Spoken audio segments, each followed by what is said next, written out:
हाँ, अस्सलामु अलैकुम वरहमतुल्लाहि वबरकातुह। साथियों, रीट यूपी टेट के लिए यह वीडियो बहुत अहम है, इसलिए आप लोग इस वीडियो को ज़रूर अंत तक देखें। अगर आपको उर्दू में समझ में नहीं आती है तो मैं ये आपको मैं ये कहना चाहता हूँ कि इस चैनल से आप जुड़े रहें। आपको इंशाअल्लाह उर्दू में अच्छे से अच्छे नंबर आप हासिल कर सकते हैं, चाहे कोई भी एग्ज़ाम का आप स्टूडेंट हैं। ठीक है साथियों, चलते हैं। टाइम को वेस्ट नहीं करते हुए हम सबक को आगे बढ़ाते हैं। यहाँ तक हम लोग पढ़ चुके थे। वाव की 3 किस्में हैं, यानी वाव को 3 किस्में होती है। वाव मारूफ, वाव मजहूल, 3 नंबर वाव मादूला। वाव की कितने किस्में होती है? 3 किस्में वाव को होती है। अब हम जानते हैं कि वाव की 3 किस्मों में से पहला किस्म नंबर 1 जो है वाव मारूफ है। ये वाव खींच कर पढ़ी जाती है और उस पर इस तरीके से निशान लगा हुआ होती है। यही अलामत होती है, जैसे खूब, बू, सू, नूर, हूर वगैरह।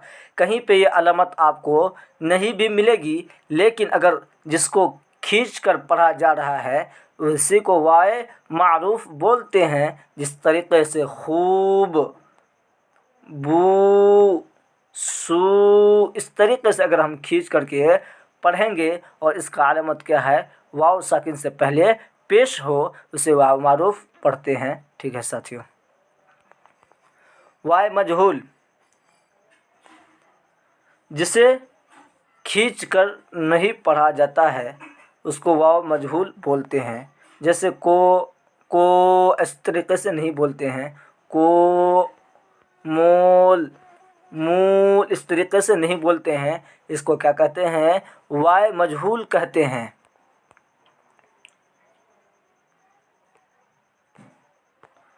वाव मादूला, ये वाव लफ्ज़ में लिखे हुए के बाद बावजूद पढ़ी नहीं जाती है।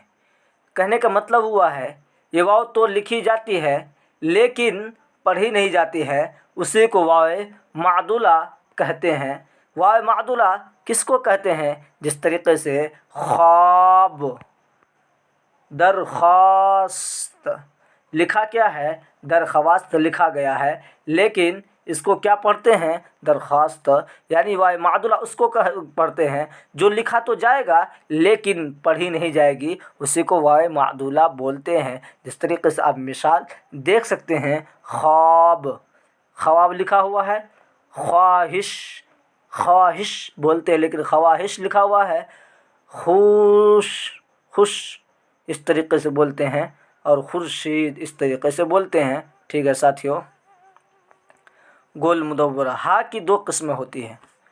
हा की कितनी किस्में होती है? हाय मलफूजी और हाय मुख्तफ़ी। हा की कितने किस्में होती है? 2 किस्में होती है। आप मेरे साथ अगर पढ़ते हैं तो ज़रूर याद हो जाएगा। हा की कितने किस्में होती है? 2 किस्में होती है, हाय मलफूजी और हाय मुख्तफ़ी। हाय मलफूजी और हाय मुख्तफ़ी।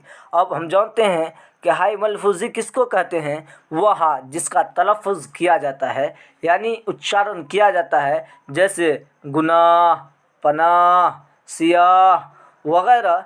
इसको हम क्या कहते हैं? हाय मलफूजी कहते हैं, जिसका तलफ़्फ़ुज़ किया जाता है, लेकिन इसी को हम क्या कहते हैं? हाय मलफूजी कहते हैं। अगर इस तरीके से लिखा है पनाह, इसको कहते हैं हाय मलफूजी कहते हैं। और अगर इस तरीके से लिखा हुआ है हिस्सा, इसको हम क्या कहेंगे? हाय मुख्तफ़ी कहेंगे।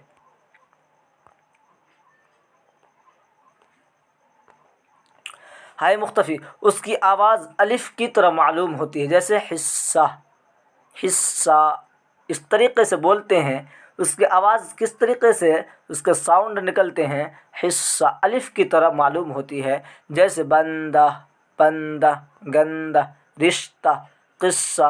और उसको कैसे? गुनाह, गुनाह इस तरीके से पढ़ते हैं, حصہ، لہجہ، مردہ، شعبہ کہنا وغیرہ، یہ سب کیا ہے مختفی کی مثال ہے۔ اور یہ کیا ہے، یہ ہائے ملفوظی کی مثال ہے، جہاں اس طریقے سے لاسٹ میں آپ کو دیکھنے کو مل جائے گا، اس کو ہم کیا کہتے ہیں، ہائے ملفوظی کہتے ہیں۔ اور اس طریقے سے جہاں آپ کو دیکھنے کو ملے گا صاد میں ملا ہوا، اس طریقے سے اگر کسی لفظ میں ملا ہوا مل جائے گا، اس کو ہم کیا کہتے ہیں، ہائے ملفوظی اس کو کہتے ہیں، اور ہائے مختفی اس کو کہتے ہیں۔ ٹھیک ہے ساتھیوں،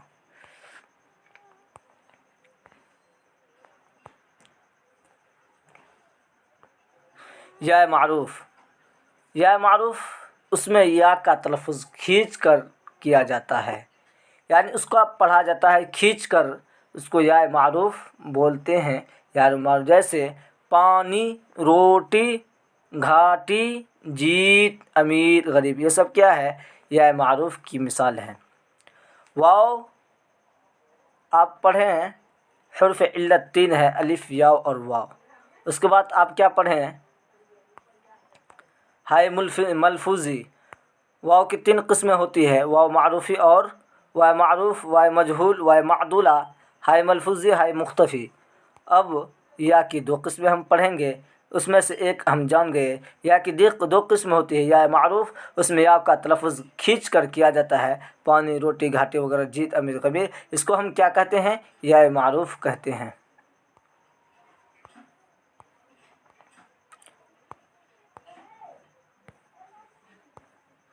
یا مجہول ساتھیوں دیکھتے رہیں،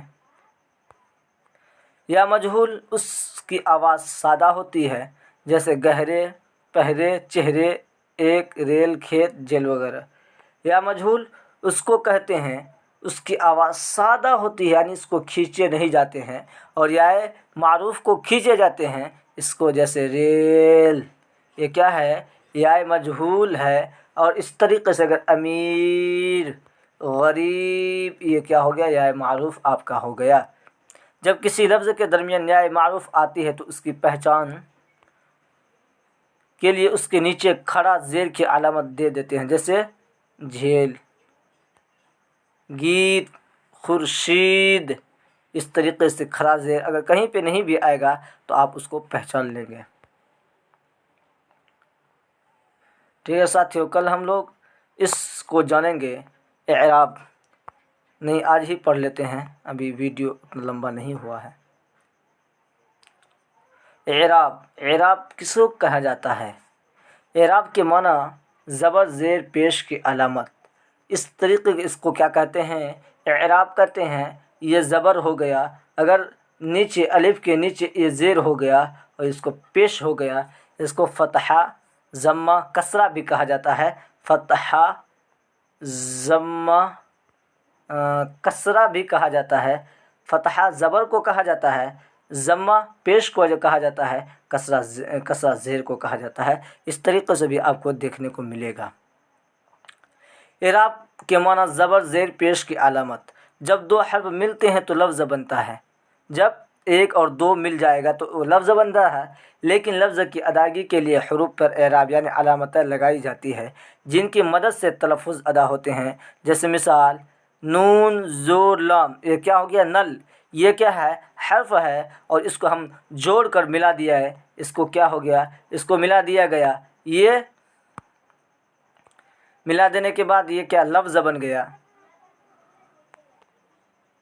جس طریقے سے الف، ماد، زور، میم برابر عام، اس طریقے سے نون زور برابر کیا ہو گیا، نل، گاب زور، نون برابر گناہ۔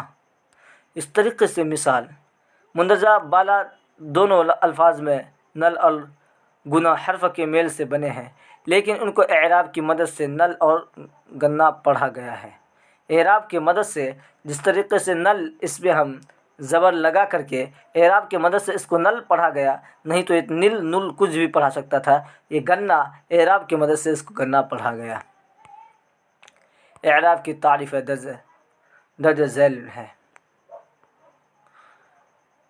زبر وہ علامت ہے جو کسی حرف کے اوپر چھوٹی سی لکیر، جیسے ابھی بتائے تھے ہم، اس طریقے سے لکیر، اس لیے زبر کی علامت ہوتی ہے۔ جیسے مثال नल, नून पे ज़बर है, ये क्या हो गया, ये अलामत है ज़बर की। मीम पर ज़बर है, ये अलामत है ज़बर की।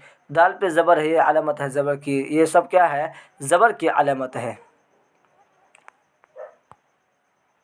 ज़ेर की अलामत, ज़ेर की अलामत को देखेंगे। ज़ेर की अलामत वो अलामत जो किसी हर्फ के नीचे होती, छोटी सी लकीर या इस तरीक़े से कोई लकीर खींची होती है, इस तरीक़े से लकीर आपको नज़र आएगा। ये और इस तरीक़े से, ये लकीर को क्या कहते हैं, ये अलामत। जैसे मिट, मिल, मिल, मिट, मिल, दिन, दाल पे जो ज़ेर है इसी को अलामत ज़ेर कहते हैं, वगैरह वगैरह। पेश, उस अलामत को कहते हैं जो किसी हर्फ के गोल सिरे वाली वाव, जैसे इस तरीक़े से आपको देखने को मिलेगा। ये पेश, ये वाव के तरह गोल सिरे वाला मिलेगा। ये अलामत पेश कहा जाता है, इसको अलामत पेश कहा जाता है। जैसे लकीर जैसे होता है, जैसे दुम, उन, सुन वगैरह, ये सब क्या है, अलामत पेश की अलामत है ये सब। सुकून, एराब के न होने की जगह को कहते हैं सुकून या जज़्म। वक्फ़, जज़्म जैसे चल, कल। वक्फ़ जैसे मर्द, मर्द का मर्द कहते हैं।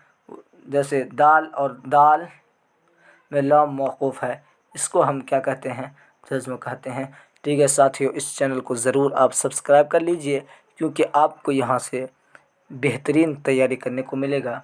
अस्सलामु अलैकुम।